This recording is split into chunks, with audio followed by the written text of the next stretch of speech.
Bonjour et bienvenue dans ce cours d'Optimal Subsp. Aujourd'hui, on va parler des ondes unidimensionnelles dans les solides. Et voilà le plan du cours qu'on va faire aujourd'hui. Alors, ce qu'on va faire, c'est qu'on va commencer par modéliser la propagation monodimensionnelle dans un solide par la propagation en fait dans une chaîne d'oscillateurs harmoniques. Alors, pourquoi cette modélisation? On va le voir. C'est parce que un solide cristallin en tout cas, ça va être essentiellement constitué d'atomes qui vont être régulièrement espacés tridimensionnellement. Et ces atomes, ils vont interagir les uns envers les autres via des forces, qui sont essentiellement des forces électrostatiques dans les solides. Mais pour simplifier ça, on va faire comme si c'était des petites masses qui étaient attachées les uns aux autres avec des ressorts, parce qu'en fait, on va se rendre compte que physiquement, c'est très pertinent, cette modélisation, ça va rendre compte en fait, de la même physique que ce qui se passe réellement dans un solide, même si, évidemment, il n'y a pas de petits ressorts dans un solide. Ensuite, une fois qu'on aura fait cette modélisation à une seule dimension, donc on va oublier que c'est un solide à 3D, on va faire comme si c'était un solide à une dimension, donc juste une chaîne d'atomes les uns après les autres. Une fois qu'on aura établi cette équation, on va voir ce qui se passe quand on prend la limite continue, c'est-à-dire que au lieu de considérer que le solide il est constitué d'un ensemble discret d'atomes, on va passer au modèle continu de la matière en disant que voilà, on a une matière avec une certaine rigidité qui va être liée à la rigidité des ressorts. Et on va voir quelle équation on obtient, qui va être l'équation de D'Alembert. Et enfin, une fois qu'on aura vu la limite continue de cette équation, on va un petit peu parler de dispersion, c'est-à-dire quelle va être la relation entre fréquence et longueur d'onde dans un solide, et qu'est-ce qui se passe en particulier quand on prend l'équation discrète et l'équation continue. On va voir qu'il y a de la physique très intéressante qui se discute en fonction de cette limite discret-continue.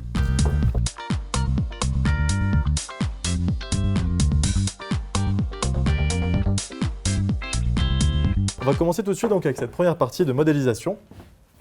Donc on va regarder la propagation monodimensionnelle dans une chaîne d'oscillateurs harmoniques. Alors déjà, premièrement, dans toute cette partie, là, dans tout ce cours d'aujourd'hui, on va parler uniquement d'ondes longitudinales. Donc on ne va pas parler d'ondes transverses, ça ce sera pour le cours suivant, sur les vibrations de la corde. Donc ici, c'est des ondes longitudinales. Donc je vous rappelle la définition, longitudinale, ça veut dire que le sens de propagation de l'onde et le sens de déformation locale de la matière sont le même. Donc qu'est-ce qui va se passer concrètement? On va avoir une chaîne d'atomes. Donc ici, on a commencé par dessiner un axe OX. Sur cet axe OX, j'ai mis des positions xn qui sont régulièrement espacées. Entre toutes ces positions, vous avez une longueur A qui est constante, et cette longueur, c'est ce qu'on va appeler tout simplement la distance interatomique. Et vous avez cette relation, c'est qu'en fait le x indice petit n, c'est tout simplement n fois A. Autrement dit, pour passer d'un xn à l'autre, à chaque fois juste vous rajoutez la longueur A. Donc ces xn, ça va être les positions d'équilibre des atomes.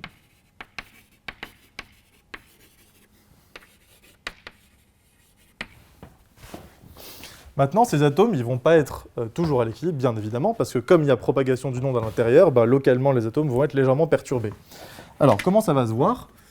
Ça va se voir en ce que les atomes, ici, au lieu d'être juste au-dessus de leur position xn, ils vont être parfois légèrement décalés. Donc, par exemple, vous aurez un atome, on va le dessiner ici, un autre atome qui serait par exemple là, puis un autre qui serait par exemple ici. Voilà.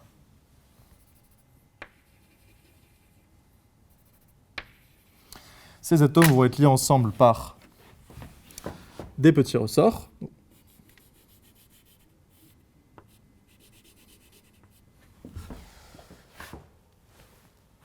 Et donc la chaîne se continue comme ça, il faut imaginer que c'est une chaîne qui est infinie. Alors, entre chaque atome, vous allez avoir donc des ressorts.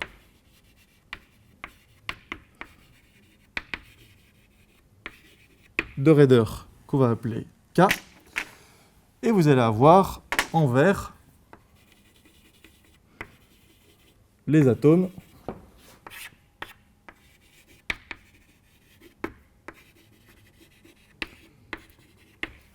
de masse petit m. Alors je dis atomes, ça peut être des molécules, ça peut être plein de choses. Il faut juste imaginer, c'est des petites masses m qui constituent les éléments, les particules élémentaires de notre solide monodimensionnel.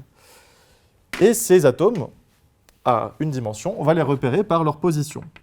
Alors leur position, comme vous voyez ici, elle est légèrement décalée par rapport à leur position d'équilibre. Vous voyez que par exemple l'atome N ici, il est légèrement devant sa position d'équilibre, l'atome N plus 1, il est légèrement derrière. Alors ici en l'occurrence, vous avez donc l'atome qu'on va appeler d'indice N plus 1. Ici vous avez l'atome N.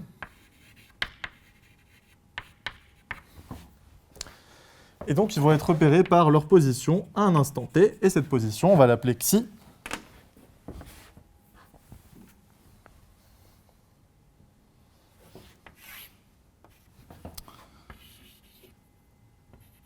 Ici, vous allez avoir xi n de t. Et là, vous allez avoir, par exemple, xi n plus 1 de t. Donc ce xi, c'est la position de l'atome n sur l'axe x à l'instant t. Ok, alors voilà la position du problème. Vous avez tous ces petits atomes qui sont enchaînés les uns aux autres par ces ressorts. Et on va se demander, qu'est-ce qu'il peut y avoir comme type de propagation d'onde à l'intérieur de cette chaîne? Vous imaginez bien que tous ces atomes, quand il y en a un qui vibre, par exemple au milieu, si j'ai par exemple mon atome n qui vibre, à cause des ressorts, ça va perturber l'atome n-1 et l'atome n plus 1 qui vont vibrer à leur tour, qui eux-mêmes vont perturber l'atome n-2, l'atome n plus 2, etc. Et de proche en proche, vous voyez que si je perturbe à un endroit, il peut y avoir propagation d'une déformation dans tout le solide. Et c'est cette propagation dont l'étude va nous intéresser. Alors, une fois qu'on a dit ça, comment on peut commencer par étudier ce problème? Donc ici, en fait, puisque c'est un système finalement masse-ressort, un petit peu plus compliqué que le système masse-ressort que vous connaissez classique, bien entendu, puisqu'ici, il y a un grand nombre d'atomes, un grand nombre de ressorts, et que tout le monde est couplé les uns aux autres, mais l'esprit du calcul reste le même. On peut commencer par supposer qu'on est dans un référentiel, comme d'habitude, galiléen, et appliquer les lois de Newton. Alors, on va appliquer la relation fondamentale de la dynamique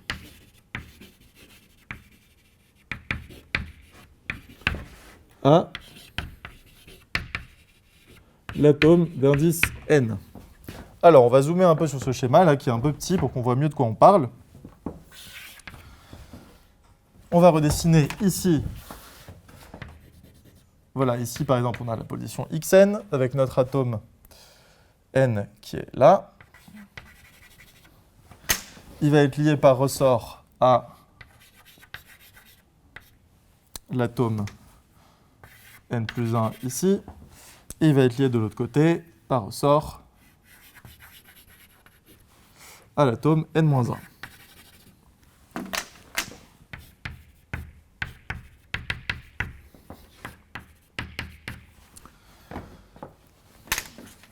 Et ici, vous avez la position xi n plus 1 et xi n-1. Alors, à quel type de force va être soumis l'atome n?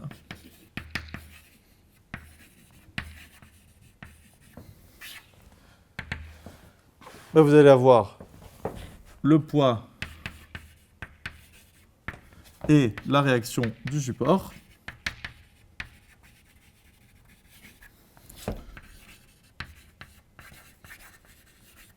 Et comme d'habitude, vous le savez, ces forces se compensent.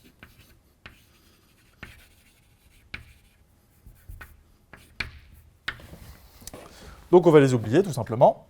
On va supposer, bien entendu, pour simplifier le problème, qu'il n'y a pas de frottement. Pas de frottement fluide, pas de frottement solide. Et donc il reste les forces de rappel des ressorts.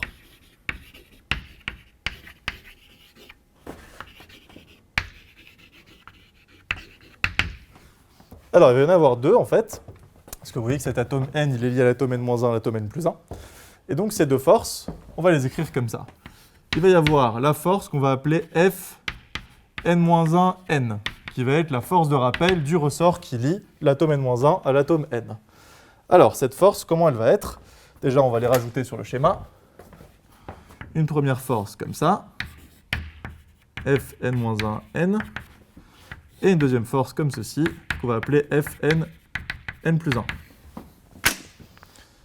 Ici, vous avez l'axe OX avec le vecteur directeur UX.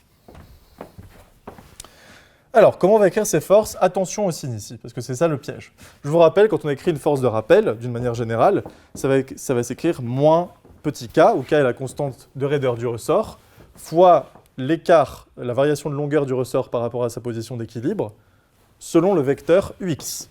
Alors, on va commencer par regarder la force F n-1 n. Cette force, donc, qui va être dirigée dans ce sens-là, va s'écrire moins k fois la variation de longueur du ressort. Alors, ce ressort ici, si jamais les atomes étaient tous à leur position d'équilibre, sa longueur à vide, ce serait tout simplement la longueur A. C'est la distance interatomique.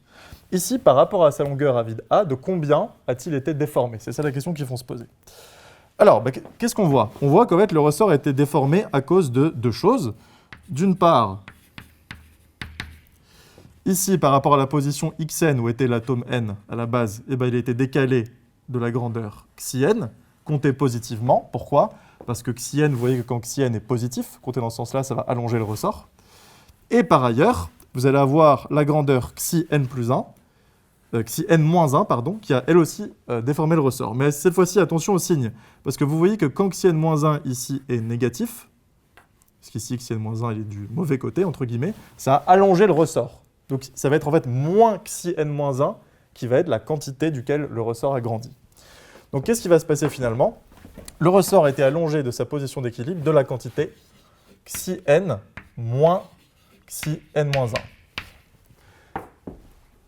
Donc ici, vous avez votre K fois cette quantité qui, je le répète, correspond à l'allongement du ressort. Le ressort n-1, n. Suivant quel vecteur? Suivant le vecteur ux. Maintenant, même raisonnement pour Fn n plus 1, donc la force de rappel de l'autre ressort. Alors, cette fois-ci, qu'est-ce qui s'est passé? Vous voyez que là, la quantité xi n, quand xi n est positif, ça a raccourci le ressort cette fois-ci. Parce que le ressort, s'il fait par exemple cette longueur, si j'augmente un peu xi n, le ressort il est plus petit. Donc cette fois-ci, xi n va être compté négativement. Par contre, le xi n plus 1, lui, il va bien allonger le ressort, donc on compte positivement. Donc lui, on va avoir cette fois-ci un moins k xi n plus 1 moins xi n pour l'allongement du ressort. Mais cette fois-ci, attention, parce que vous voyez que si on considérait avant le ressort n-1 n, on était bien dans le sens où le vecteur ux était dans le sens du problème, entre guillemets, alors que ici, en fait, le problème est dans le mauvais sens, enfin dans le mauvais sens, dans le sens opposé. Parce que vous voyez que là, le ressort, il est attaché. Le problème, si on mesure l'allongement du ressort comme ça, le ressort, en fait, le vecteur directeur de l'axe, ça ne va pas être ux, ça va être moins ux. C'est comme si on avait le problème habituel de la masse ressort, mais qu'on avait inversé l'axe. Donc là, le vecteur directeur, ça va être moins ux. Voilà donc pour nos deux forces. On peut donc maintenant appliquer la relation fondamentale de la dynamique.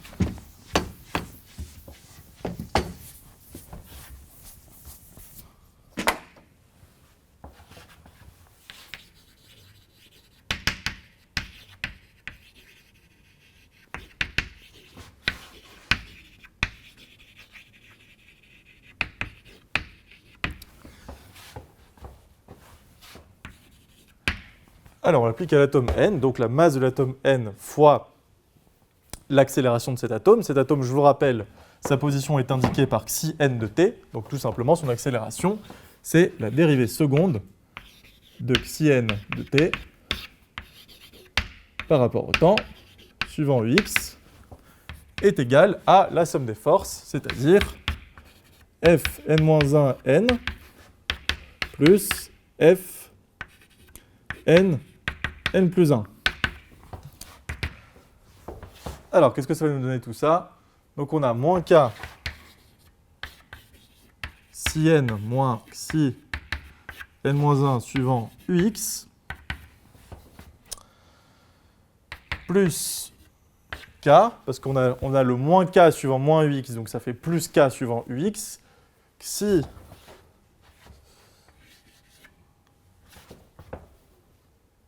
n plus 1 moins xi n.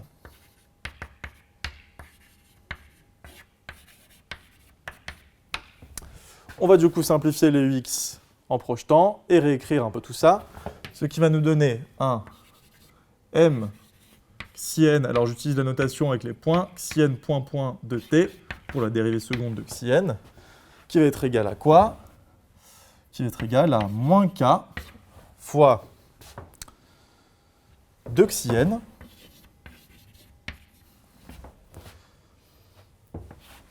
moins xi n-1 moins xi n plus 1.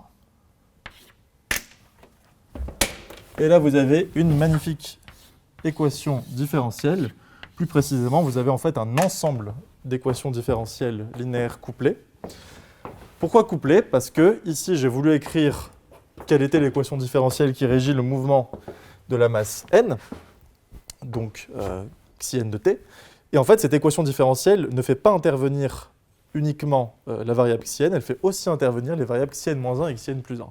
Donc en fait, si vous voyez, comment on pourrait résoudre ce problème une fois qu'on est là? On va voir en partie suivante une manière intelligente de le résoudre, mais en fait, tout simplement, ici, ce qu'on pourrait faire, ce serait de dire, bon, on va considérer toutes les équations différentielles en fonction de n, c'est-à-dire j'applique l'équation différentielle sur l'atome n, ensuite je fais la même chose sur l'atome n-1, donc on peut voir tout de suite qu'on va avoir une équation différentielle qui va dépendre de n-1, de n-2 et de n.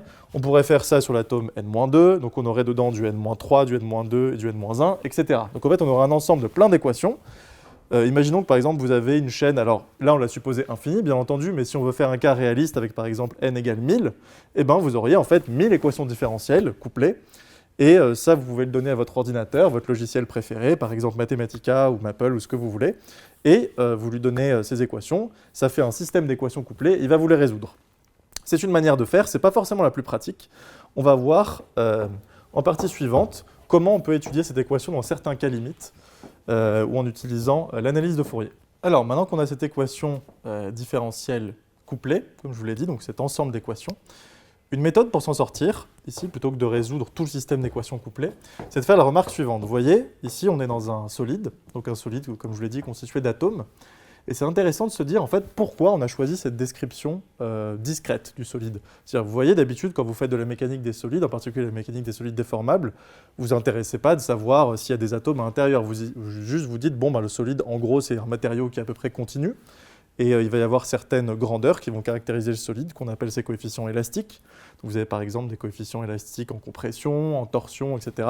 Ça peut vite devenir assez compliqué, mais en tout cas, ça ne devient pas compliqué au point de se soucier des atomes. On a juste un certain nombre de grandeurs macroscopiques qui servent à décrire le solide. Ici, on a choisi d'adopter ce point de vue de la méthode microscopique. On va voir dans un instant pourquoi. Mais en tout cas, à ce stade, ce qu'on peut dire, c'est que, effectivement, les atomes, en fait, les distances qui séparent les atomes sont des distances qui sont très petites. Pourquoi? Parce que la distance petit a, là, la distance interatomique, eh ben, en fait, c'est de l'ordre d'1 angstrom, à peu près voilà, 1/10 de nanomètre, donc 10 puissance moins 10 mètres. Ça, c'est très petit devant la taille typique d'un solide que vous voulez étudier. Hein. Si par exemple, vous voulez étudier la propagation dans la table qu'il y a là, si par exemple je tape ici, il y a une onde mécanique qui va se propager dans la table, eh ben, donc cette grandeur, elle va être très petite devant la taille de la table qui est de l'ordre du mètre. Donc on va pouvoir passer à la limite continue. À quoi ça va correspondre? Ici, vous voyez que vous avez un ensemble de grandeurs dans cette équation différentielle qui sont des xi n de t. Vous avez un xi n, là vous avez un xi n-1, un xi n plus 1. Ce xi n, c'est une fonction à une seule variable, la variable étant le temps. Par contre, vous avez une fonction pour chaque atome. Vous avez la fonction xi n pour l'atome n, la fonction xi n-1 pour l'atome n-1, etc. Ça, on n'a plus envie d'écrire les choses comme ça parce qu'on a envie de se dire, bon, les atomes, pour le moment, on les oublie. On veut juste savoir quelle est la déformation en un endroit du solide. Qu'est-ce qu'on va faire? On va faire cette transition-là. Au lieu d'utiliser les fonctions xi n de t, xi n-1, etc., on va passer à une fonction globale qu'on va juste appeler xi, où il n'y a plus de n, hein, on oublie le n.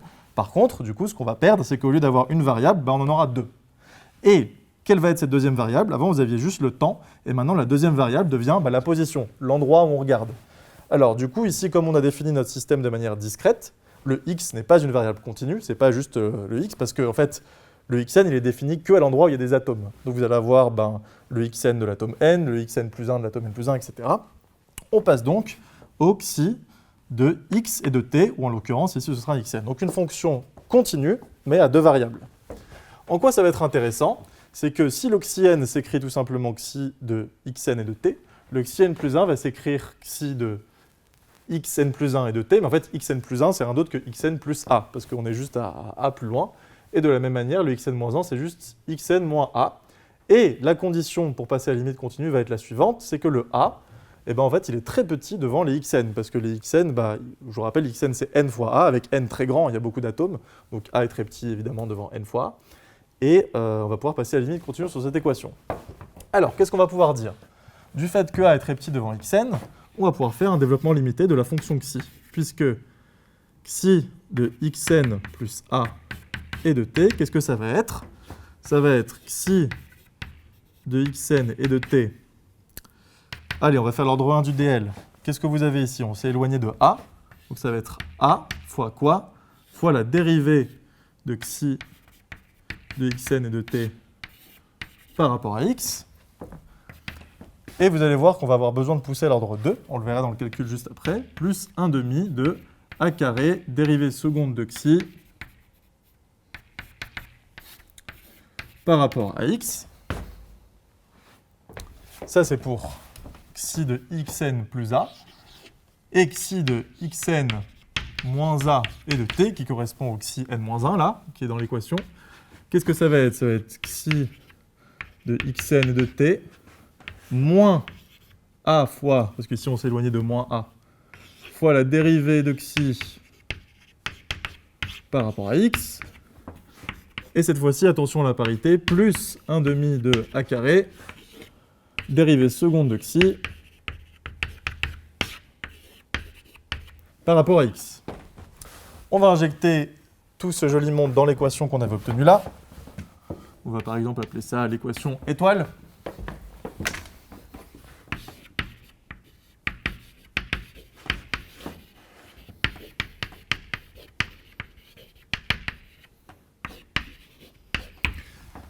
On obtient donc m fois xi point point de xn et de t égale quoi? Égale moins k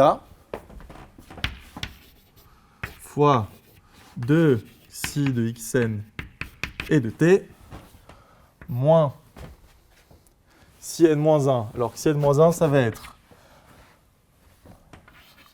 xi, alors je ne vais pas mettre toutes les variables à chaque fois pour que ce soit plus clair, moins a dérivée de xi par rapport à x, plus 1 demi de a carré dérivée seconde de xi par rapport à x. Et vous avez aussi moins xi, moins plus cette fois-ci, pardon. Ici vous aviez xi moins a plus 1 demi de a carré. Et ici vous avez xi plus a dérivée de xi par rapport à x, plus, encore une fois, 1 demi de a carré dérivée seconde de xi par rapport à x. Et je vous rassure, c'est là que tout va se simplifier gentiment. Pourquoi? Parce que ici vous avez 2 xi. Ce 2 xi va se simplifier avec le moins xi ici d'une part et le moins xi ici d'autre part. Donc ça va partir. Ensuite, qu'est-ce qui va rester? Vous voyez que l'ordre 1, lui aussi, va partir, puisque ici, ces deux termes vont se simplifier. Donc vous allez avoir l'ordre 1 qui part, et c'est pour ça qu'on devait pousser le dl jusqu'à l'ordre 2. Et là, en fait, il va vous rester tout simplement un 1 demi de a carré plus 1 demi de a carré, qui vont donc s'ajouter pour faire un a carré, dérivée seconde de xi par rapport à x. Et avec le moins k devant, finalement, on va obtenir le résultat suivant.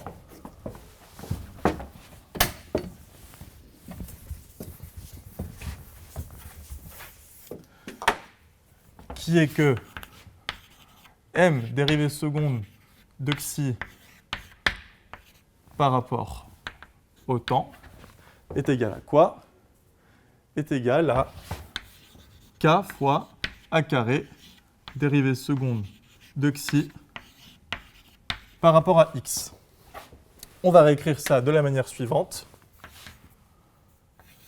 Dérivée de xi de x et de t par rapport à x, dérivée seconde, est égale à 1 sur c carré, dérivée seconde de xi de x et de t par rapport au temps. Cette équation, vous la connaissez, puisqu'on l'a déjà vu dans la vidéo d'introduction sur les ondes. Il s'agit de l'équation de d'Alembert. Avec la célérité c, que vaut c? Ici, vous avez la dérivée seconde qui est là, donc ça vaut racine de k a carré sur m. Cette célérité dépend de quoi? Elle dépend de la constante de raideur petit k des ressorts, de la distance interatomique a et de la masse m des atomes. Alors, 2 remarques sur cette équation de D'Alembert, avant de passer à la suite. Donc, c'est une équation que vous allez toujours retrouver dès qu'on a des phénomènes ondulatoires. Alors, cette équation, évidemment, elle est à connaître, hein. Et en plus de ça, qu'est-ce qu'on peut en dire? C'est que vous voyez, comme elle apparaît tout le temps, cette équation, on pourrait avoir envie de se dire, on aimerait bien avoir une preuve ad hoc, entre guillemets, que cette équation est bien la bonne pour les ondes. En fait, une autre manière de voir le problème, une manière plus intéressante physiquement, c'est de se dire, à chaque fois que vous allez étudier un phénomène où il y a de la propagation, que ce soit de la propagation comme ici dans une chaîne d'oscillateurs harmoniques, la propagation sur une corde, ça c'est des ondes mécaniques, mais même la propagation de la lumière, avec les équations de Maxwell, comme on le verra dans une autre vidéo, ou la propagation d'une onde sonore, la propagation de ce que vous voulez en fait d'une onde. Dès que vous faites un calcul perturbatif, ça veut dire vous faites un calcul où vous considérez qu'il y a une grandeur qui est petite devant une autre, dès qu'en fait vous linéarisez le problème, comme on dit, avant vous aviez un problème couplé, et là vous avez un problème où vous l'avez découplé en considérant que cette grandeur est très petite, fatalement, vous allez toujours retomber sur cette équation de D'Alembert. C'est comme ça qu'il faut le comprendre. Donc c'est bien que cette équation, elle a quelque chose de très fondamental pour décrire la propagation des ondes. Donc, comme je le disais, 2 remarques sur cette équation de D'Alembert. Alors, il y aurait beaucoup de choses à dire, hein, mais on va s'en tenir à ces 2 remarques qui sont essentielles. Premièrement, c'est une équation linéaire.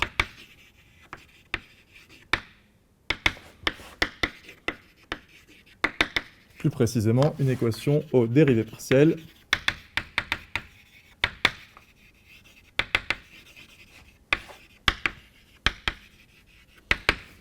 Pourquoi c'est bien? Pourquoi on est content que ce soit une équation linéaire? Pour plein de raisons, et la première d'entre elles, c'est qu'une équation linéaire, c'est une équation qui satisfait le théorème de superposition. Autrement dit, si vous avez 2 solutions à cette équation, par exemple une solution xi1 et une solution xi2, vous savez que nécessairement xi1 plus xi2 est aussi une solution. Pourquoi c'est bien ça? Pourquoi c'est magique? Ça va faire qu'en fait, quand vous cherchez la solution d'une équation linéaire, vous n'avez pas besoin de vous casser la tête à trouver la solution la plus générale possible. Vous avez juste envie de vous dire, bon, je vais essayer de trouver plein de solutions à cette équation, le plus possible en fait, le plus de solutions indépendantes possible. Et si j'arrive à faire ça, eh ben, je vais pouvoir construire toute solution que je veux en faisant tout simplement des superpositions de toutes mes solutions particulières. C'est un peu ça l'idée. Et en particulier, ce qui va être intéressant, c'est qu'on va pouvoir faire de l'analyse de Fourier avec des équations linéaires. Pourquoi? Parce que l'analyse de Fourier, ça revient à dire, bon, ben, on va juste chercher des solutions sinusoïdales à cette équation. Et ben, une fois qu'on a trouvé toutes les solutions sinusoïdales, il y a un théorème d'analyse très puissant, le théorème de Fourier, qui va vous dire que toutes les solutions, sous certaines conditions, hein, bien sûr, là, je ne suis pas très rigoureux, toutes les solutions à cette équation vont pouvoir s'écrire comme une superposition de l'ensemble des solutions de Fourier, des solutions sinusoïdales avec des coefficients. Donc, ce qu'il faut retenir, quand vous avez une EDP, une équation de dérivée partielle qui est linéaire, on peut utiliser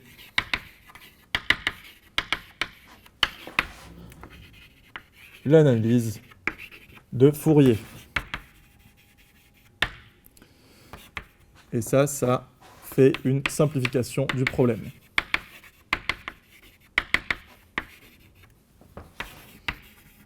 Voilà, donc ça c'est la propriété importante que vous devez retenir sur l'équation de D'Alembert. Une deuxième qui est aussi une propriété très importante, un peu plus subtile, c'est que cette équation fait intervenir une dérivée seconde par rapport au temps. Pourquoi on est content que ce soit une dérivée seconde et pas une dérivée première, par exemple? C'est essentiel que ce soit une dérivée seconde. Pourquoi? Parce qu'une équation où il y a une dérivée seconde par rapport au temps, c'est une équation qui est invariante par le changement de variable t donne moins t.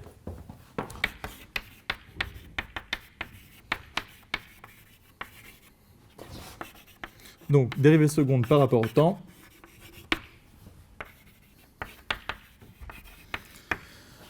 Ça veut dire qu'on a une invariance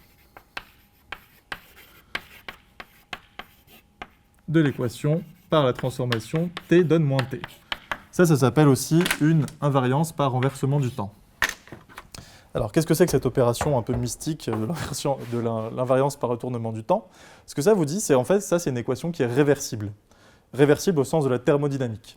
Je vous rappelle, qu'est-ce que c'est la réversibilité? La réversibilité d'une transformation, par exemple en thermo, c'est de se dire que si une transformation se déroule, entre guillemets, dans un sens, donc dans un sens de déroulement du temps, elle peut aussi se dérouler dans l'autre sens. Il est possible qu'elle se déroule dans l'autre sens. Et en fait, mathématiquement, ce que ça veut dire que les équations du système doivent être les mêmes que le temps s'écoule dans ce sens-là ou dans l'autre sens. Autrement dit, si vous choisissez t ou moins t comme variable, vous ne devez pas avoir une équation qui est différente. Ça, c'est un signe de réversibilité d'une transformation.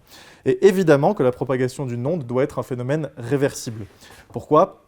Parce que dans la propagation d'une onde, comme on fait ici, il n'y a pas de perte, il n'y a pas de phénomène irréversible, il n'y a pas de frottement. C'est juste, vous avez une chaîne d'atomes avec une onde qui se propage à l'intérieur. Donc on s'attend à avoir une équation qui est réversible. Et c'est bien ce qu'on a ici. Si on avait une dérivée première par rapport au temps, on aurait été un peu embêté.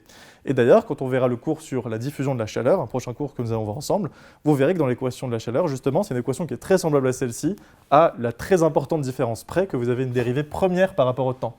Dérivée première, donc non-réversibilité de la transformation, et c'est ça qui décrit justement le fait que la diffusion est un phénomène irréversible par nature. Puisqu'on a invariance de l'équation par t donne moins t, on a donc un phénomène de propagation réversible.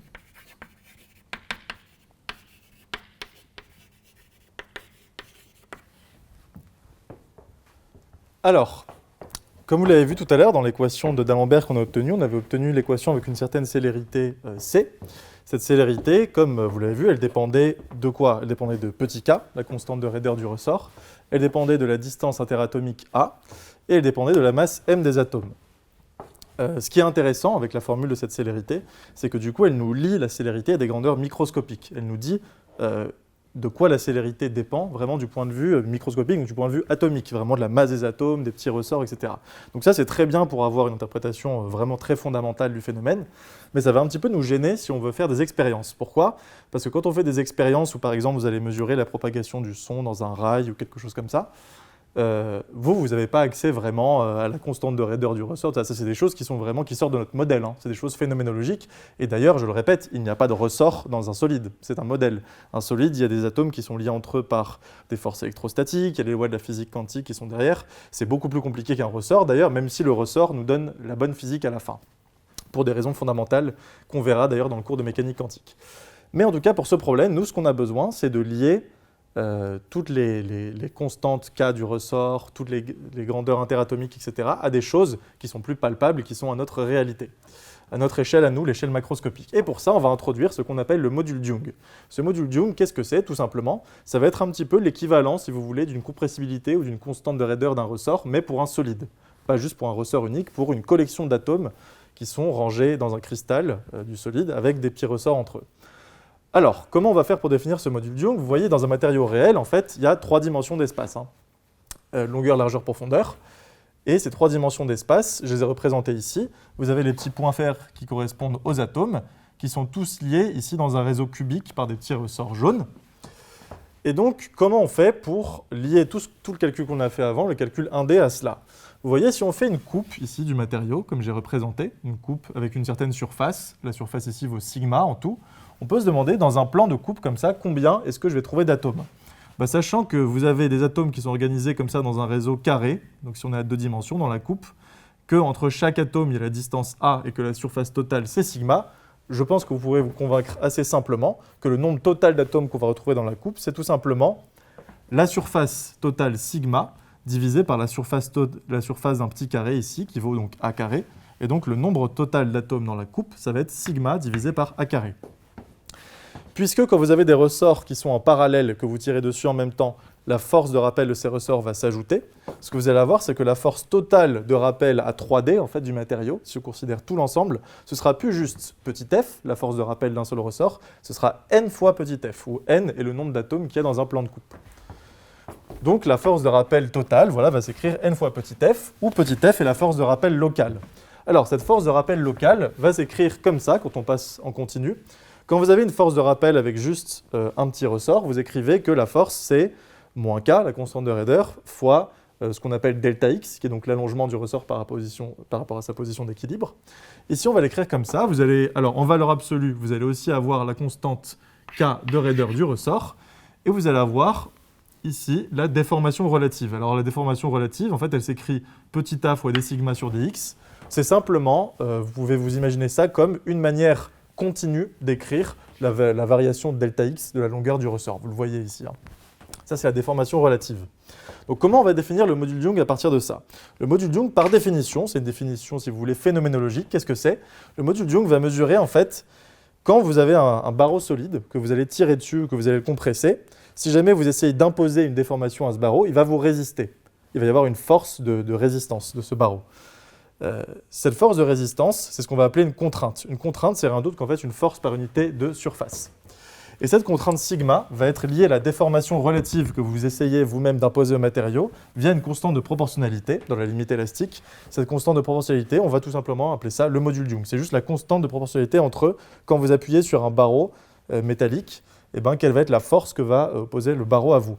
C'est pour ça que je vous disais que c'est l'équivalent d'une constante de raideur d'un ressort, parce que c'est la même chose que si vous essayez d'appuyer sur un ressort, à cause de sa constante de raideur K, il va essayer de reprendre sa position initiale. C'est la même chose pour un matériau, sauf que les dimensions vont être différentes. Et ce E, ça va s'appeler donc le module Young. Donc version macroscopique équivalente du petit ressort, de l'ensemble des petits ressorts microscopiques. Donc tout ça, la contrainte et E, ça a la même dimension, c'est homogène à une pression, et donc une pression, c'est une force par unité de surface. Alors, si on combine un peu tout ce qu'on a obtenu ici, on voit que la contrainte totale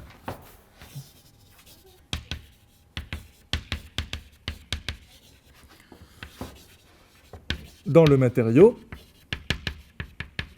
donc c'est une force par unité de surface, par définition. La force, qu'est-ce que c'est? C'est la force totale F tot divisée par la surface, donc la surface du plan de coupe sigma. Donc ça fait N sur sigma fois petit f. Et je vous rappelle que N, on a dit que c'était sigma sur A carré, donc ça fait 1 sur A carré fois petit f qui vaut K fois A dérivée partielle de sigma par rapport à x. Alors ici, tout ça, c'est en valeur absolue. On ne s'embête pas des signes ici, on n'en a pas besoin, c'est juste pour définir la grandeur E. Tout ça va se simplifier. Et qu'est-ce qu'on va obtenir?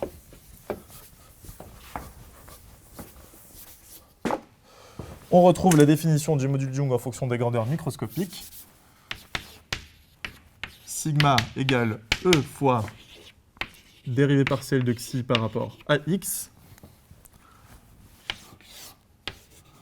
avec E, le module Young, qui s'écrit comment? Tout simplement, petit k, la constante de raideur, divisée par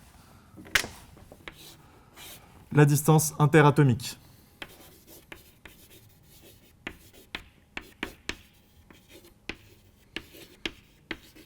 Donc le module Young en fonction des grandeurs microscopiques.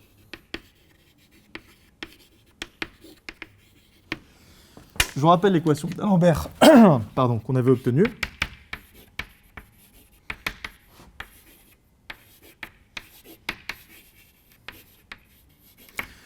On avait obtenu donc l'équation que vous connaissez bien.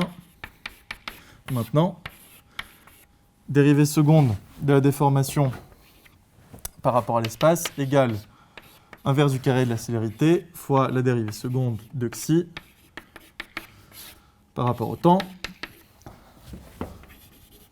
avec la célérité c qui valait racine de petit k a carré divisé par m.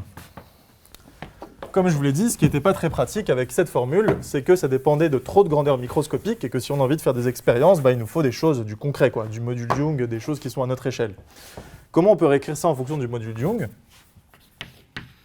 On peut dire que c'est en fait racine de quoi? On va introduire le module Young qui vaut petit k sur A. Donc j'ai divisé par A, donc il faut que j'en rajoute un en haut. Et en haut, j'ai A cube sur M. Ici, le K sur A, ça nous retrouve notre module Young.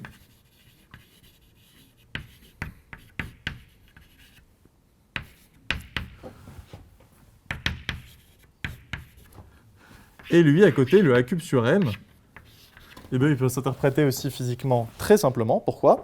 Petit m, c'est la masse d'un atome. Et petit a, c'est la distance interatomique. Donc si vous faites petit m divisé par A cube, c'est la masse moyenne qui est contenue dans un cube avec un atome à l'intérieur. Et en fait, tout simplement, ce truc-là, c'est la masse volumique moyenne du matériau, si on suppose bien sûr que les atomes sont répartis de manière homogène. Donc on définit mu égale petit m sur A cube,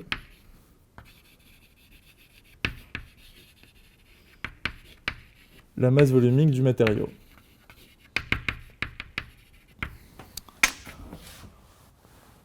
On trouve donc finalement que la célérité s'écrit racine de E divisé par mu. Et c'est cette formule qu'il faut retenir. Que peut-on dire sur cette formule? On peut commencer par dire la chose suivante. Bah voilà, ça dépend du rapport E sur mu. Donc plus le module de Young est grand et plus la célérité C va être grande. On le voit. Qu'est-ce que ça veut dire? Ça veut dire que d'autant plus le matériau est rigide et plus la célérité va être importante. On le voyait un peu. Alors, je vais faire un petit peu un abus dans ce que je vais dire, mais c'est quand même pas tout à fait loin de la réalité.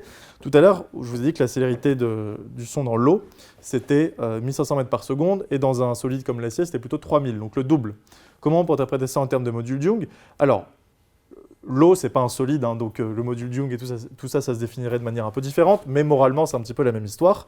L'eau, il faut voir ça comme un truc qui est un peu plus compressible que de l'acier, et donc à cause de ça, le module de Young va être plus faible dans l'eau. L'équivalent en tout cas du module de Young pour l'eau. Et du coup, à cause de ça, eh ben, la célérité va être plus faible, ça marche.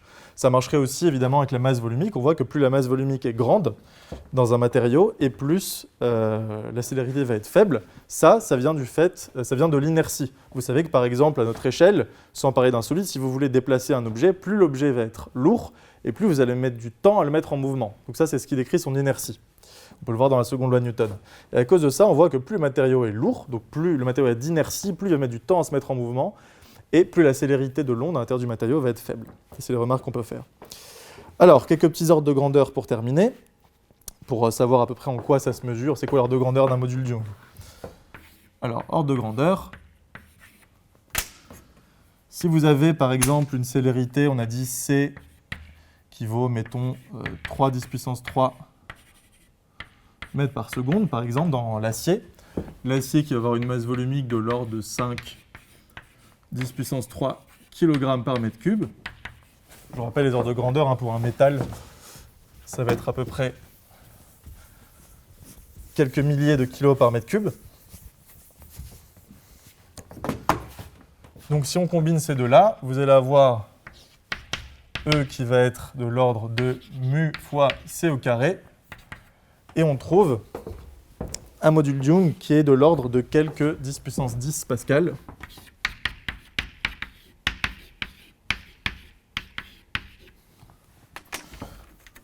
Voilà. Donc l'ordre de grandeur à retenir, c'est que E, c'est à peu près en quelques dizaines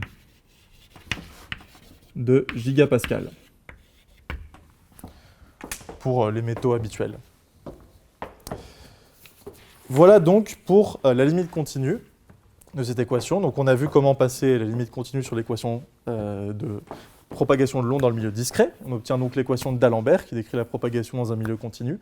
Et on a vu comment, dans cette équation de D'Alembert, qui fait donc intervenir un paramètre qui est la célérité C, on pouvait avoir par notre calcul directement une interprétation microscopique de cette célérité en fonction des paramètres atomiques, interatomiques, etc.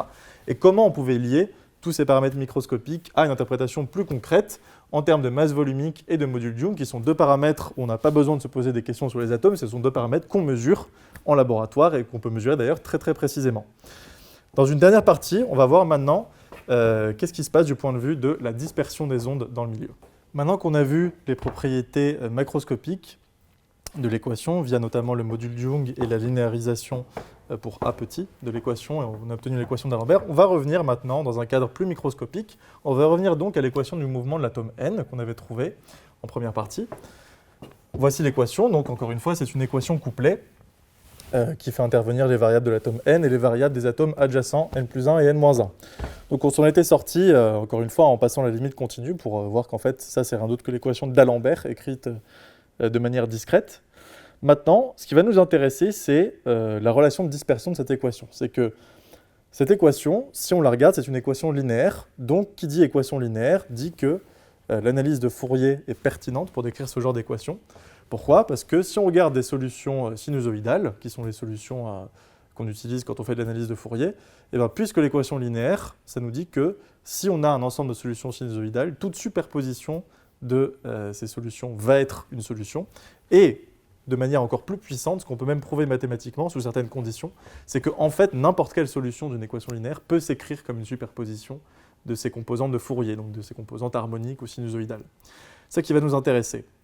Quand on a une composante sinusoïdale, qu'on va écrire sous cette forme-là, ça c'est une solution particulière, possibles de cette équation. On va voir sous quelles conditions justement c'est une solution.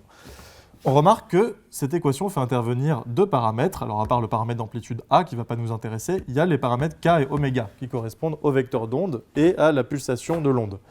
Et dans un cas très général, ces deux choses-là peuvent être a priori indépendantes, mais dès qu'on s'intéresse à une équation particulière, comme notre équation du mouvement ici, eh ben, il va y avoir forcément, comme on va le voir, un lien qui va apparaître entre ce K et ce oméga. En fait, oméga va être une fonction de K. C'est ça qu'on va voir. Il y a une relation entre les deux. Cette relation, c'est ce qu'on appelle la relation de dispersion de l'onde, et c'est ça qui va nous intéresser. Comment on trouve une relation de dispersion? C'est toujours la même chose quand vous faites de la physique ondulatoire. Pour trouver une relation de dispersion, voilà la méthode. Vous cherchez des solutions sinusoïdales à votre équation. Vous dites, OK, j'ai mon équation, je vais chercher des solutions de cette forme. Donc ça, c'est la forme canonique des solutions sinusoïdales. Ensuite, vous injectez cette forme dans votre équation et le calcul va vous donner la relation de dispersion que vous cherchez. C'est ce qu'on va faire tout de suite. Donc, on injecte cette forme-là. On va appeler ça, par exemple, petit 1. On injecte la forme petit 1 dans l'équation du mouvement.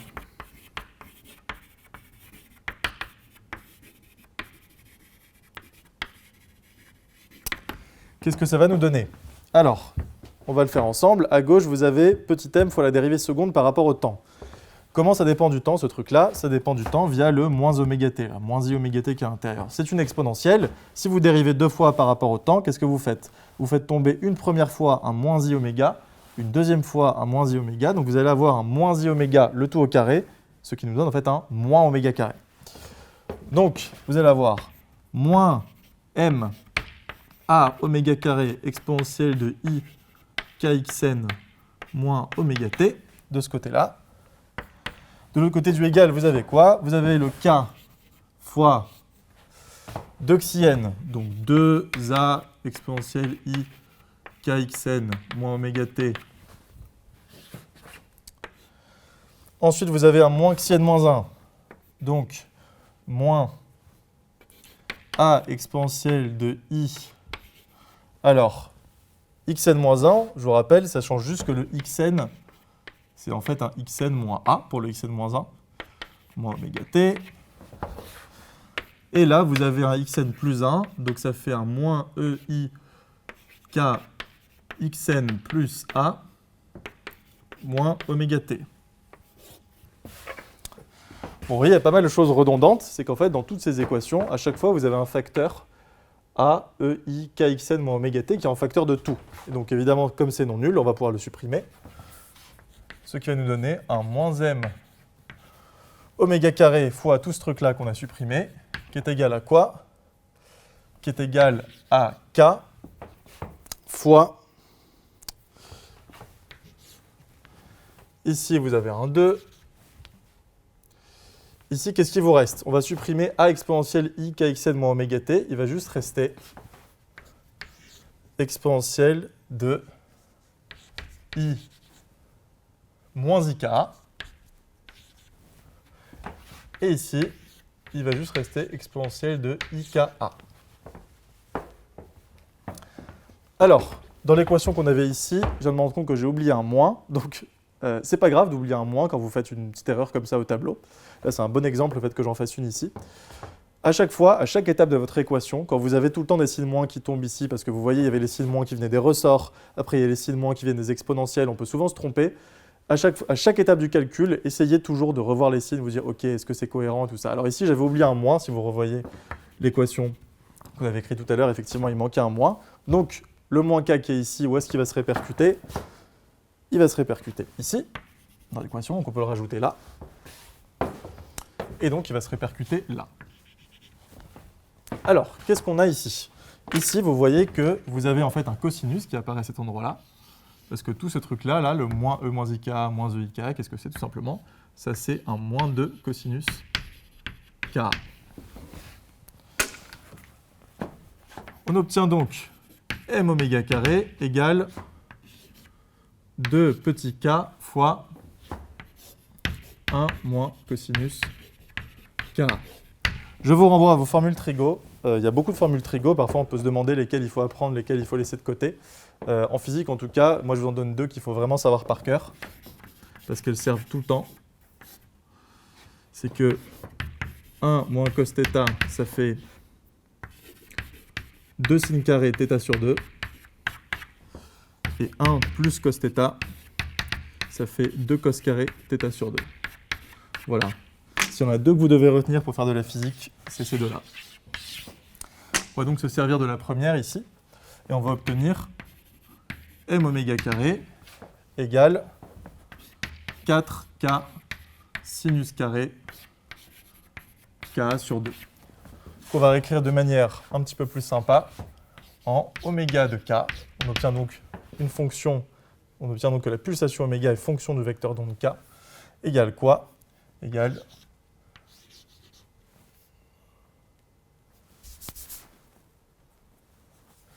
de racine de petit k sur m, valeur absolue de sinus k sur 2.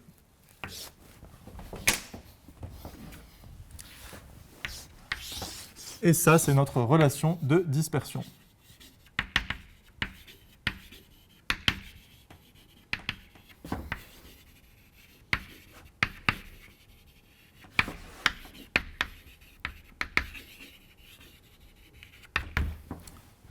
Alors, énormément de choses à dire sur cette relation de dispersion. Déjà, on peut commencer tout de suite, comme vous le voyez ici, on reconnaît bien là, le petit racine de k sur m, qui est, je pense, pour vous, un élément familier. On va l'appeler oméga 0. Ça correspond en fait à la pulsation propre d'un des ressorts. Donc ce sera plus joli si on l'écrit comme ça. Alors, qu'est-ce qu'on va pouvoir dire de cette relation de dispersion? Déjà, on voit que le milieu est dispersif. Pourquoi le milieu est dispersif? Vous le voyez, parce qu'un milieu non dispersif, c'est un milieu où la relation de dispersion, ça va être oméga égale kc, comme la relation des ondes progressives dans le vide. Ici, vous n'avez pas un truc aussi simple, hein. Vous avez oméga de k, c'est pas juste oméga qui est proportionnel à k, vous avez oméga qui dépend d'une manière assez non linéaire du vecteur d'onde k, qui est ici. Comment on peut le représenter? Ça va avoir cette tête-là, oméga de k.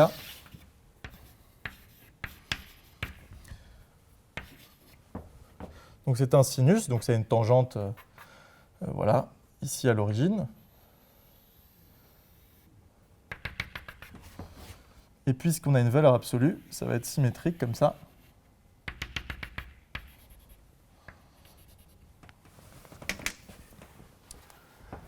Voilà, vous allez avoir les 2 bornes ici où le sinus est maximal, qui vont être pi sur a et moins pi sur a. Alors, pour la petite histoire, parce que c'est une terminologie que vous pouvez rencontrer en problème, alors ce n'est pas un vocabulaire qui est strictement du programme, hein, je le précise, mais je vous le dis quand même parce que c'est tout à fait possible qu'on vous le fasse introduire dans un sujet de concours, dans un problème. Cette zone ici de K, ça s'appelle la première zone de Brillouin.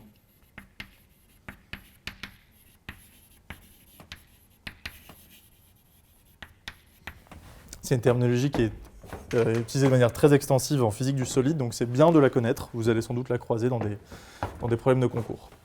Alors cette première zone de Brillouin, c'est la zone entre ces 2 bornes, là, pi sur a et moins pi sur a, qui va vous donner la partie importante de la relation de dispersion. Alors qu'est-ce qu'on peut en dire? On vient de le dire, le milieu est dispersif.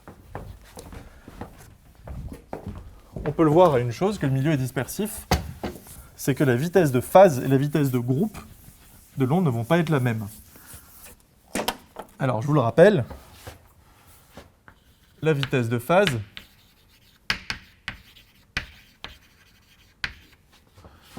on l'appelle en général Vφ, et par définition, c'est oméga de k sur k.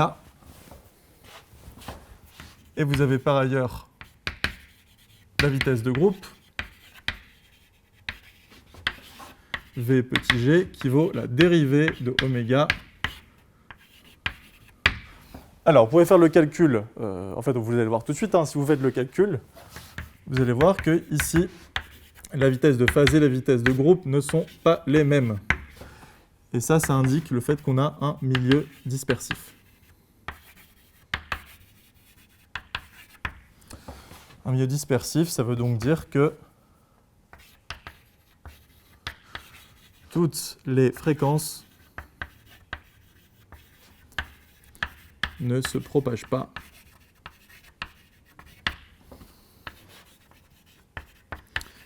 à la même célérité. Sous-entendu, la même vitesse de phase, hein, c'est ça qui correspond à la célérité. Donc ici, on a bien le signe d'un milieu dispersif. Pourquoi le milieu est dispersif physiquement? Comment est-ce qu'on peut le comprendre? Dans un milieu continu, vous n'avez pas de dispersion. On l'a vu parce que tout à l'heure, la relation de dispersion était beaucoup plus simple, hein, dans le cas des ondes de D'Alembert. Vous n'allez pas forcément avoir de dispersion parce que vous allez avoir une relation qui va juste être sous la forme oméga égale kc, donc pas de dispersion. Par contre, dans ce cas-là, qu'est-ce qui va se passer? Il va se passer du fait que comme vous avez un milieu qui est discret, et donc puisque le milieu est discret, vous allez avoir une certaine distance A entre vos atomes, vous avez cette longueur caractéristique A, et comme le phénomène ondulatoire il a une certaine longueur d'onde, la longueur d'onde lambda, et bien en fait en fonction de la taille du rapport lambda sur A, ça veut dire que si l'onde est grande ou petite par rapport à A, et ben le phénomène physique ne va pas être tout à fait le même. Et à cause de ça, toutes les longueurs d'onde ou toutes les fréquences ne vont pas se propager à la même vitesse. C'est vraiment à cause de cette petite longueur A. On va le voir tout de suite parce qu'on peut prendre une limite très intéressante dans cette relation. C'est la limite des grandes longueurs d'onde.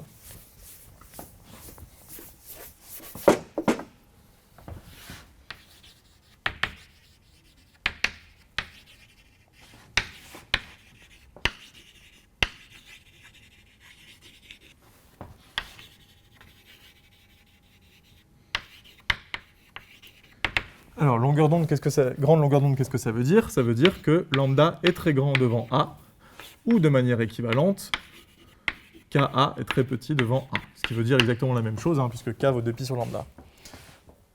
Qu'est-ce qui va se passer dans ce cas-là? Qu'est-ce que c'est qu'une grande longueur d'onde? C'est, vous imaginez votre onde, donc une onde acoustique, qui va se propager dans le matériau. Comme vous le savez, la longueur petit a vaut à peu près, on a dit 1 angstrom, donc 1/10 de nanomètre, en moyenne, et vous allez avoir votre longueur d'onde qui va être en fait beaucoup plus grande que ça pour les ondes sonores que vous connaissez habituellement.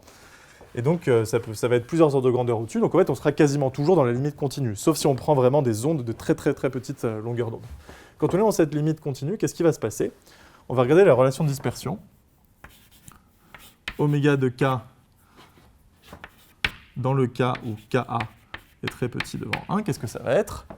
Ça va faire 2 oméga 0, valeur absolue de sinus Ka sur 2. Mais puisque K est très petit, on va utiliser l'approximation des petits angles, sinus θ vaut à peu près θ, et donc ça vaut juste en fait Ka sur 2. Pour obtenir ça, on utilise les petits angles.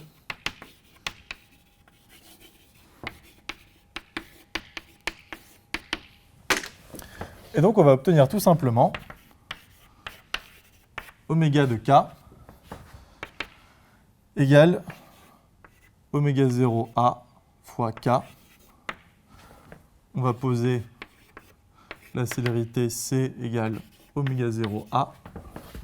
Et on obtient oméga de K égale Kc. Qu'est-ce que ça veut dire tout ça? Ça veut dire qu'à la base, vous avez un milieu dispersif avec l'oméga de K qui avait une tête un petit peu compliquée avec le sinus. Et en fait, on voit que quand on prend des grandes longueurs d'onde, donc des petits Ka, eh ben, on retombe en fait sur la relation de dispersion dans le vide que vous connaissez bien. Et donc ça, c'est vraiment le synonyme en fait du passage au continu. Tout à l'heure, on a fait un passage au continu dans le cas de l'équation de D'Alembert, où on a pris l'équation de D'Alembert, on a dit, bon, la position A, en fait, c'est quelque chose d'assez petit, donc regarder l'atome d'après, c'est comme juste regarder un petit peu plus loin sur Xi, on a fait le passage au continu, et on a retrouvé l'équation de D'Alembert. Et bien là, tout ce qu'on vient de faire ici, sur ce tableau-là, dans le cas des grandes longueurs d'onde, c'est en fait une autre manière de faire le passage du discret au continu. C'est de dire, bon, plutôt que de regarder l'équation de D'Alembert et puis de dire A est petit, là, on va regarder cette fois-ci la relation de dispersion, mais la physique est la même. On a encore dit que A était petit ici, A est petit devant lambda. Puisque A est petit devant lambda, on peut linéariser la relation de dispersion, et on retrouve une relation de dispersion qu'on aime bien, de la forme oméga de K égale Kc, et donc on retrouve la dispersion de D'Alembert.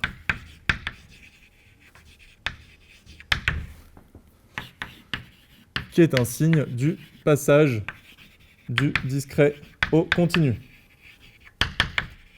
Et pour finir, physiquement, ce passage du discret au continu, qu'est-ce que ça veut dire tout simplement?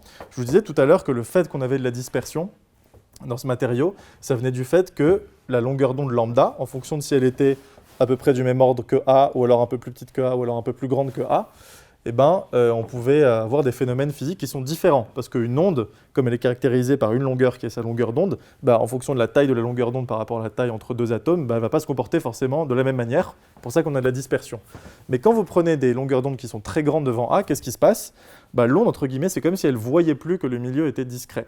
Parce que puisque vous avez la longueur d'onde A qui devient très très petite devant la longueur d'onde, que lambda vaille ça ou un peu plus grand ou un peu plus petit, si la longueur d'onde A est toute petite, pour l'onde c'est la même chose. Donc en fait, il n'y a pas de raison qu'il y ait de la dispersion dans ce cas-là. Et effectivement, dans le cas où lambda est très grand devant 1, on retrouve bien cette relation de dispersion, oméga égale kc. Voilà donc qui clôt ce cours sur les ondes unidimensionnelles dans les solides. Dans un prochain cours, on verra maintenant un cas d'ondes transverses. Là, on a regardé les ondes longitudinales, donc les ondes transverses qui peuvent se propager sur une corde. Je vous dis à bientôt. Merci.